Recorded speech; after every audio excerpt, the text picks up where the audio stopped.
આ જે કળશ છે એટલો દિવ્ય કળશ છે કે પરમ પૂજ્ય ગુરુદેવ 15 વર્ષની ઉંમરના હતા ત્યારે એમના ઘરની અંદર પૂજા કરવા ગયા એમના રૂમમાં, તો એક જ્યોતિનું અવતરણ છે.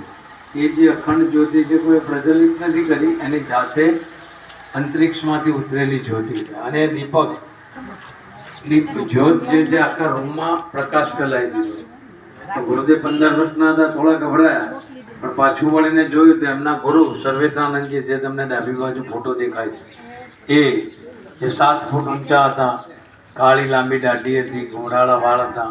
એ જ્યોતિ સ્વરૂપે જ્યોતિ પુરુષ તરીકે ત્યાં ઊભા થયા અને એમને કહ્યું કે બેટા ગભરાઈ જ નહીં, તારો જન્મથી ગુરુ છું. એમને 3 જન્મની ઝાંખી કરાવી કે તારો પહેલો જન્મ સંત કબીરનો હતો, બીજો જન્મ ગુરુ રામદાસનો હતો અને ત્રીજો જન્મ રામકૃષ્ણ પરમહંસનો હતો.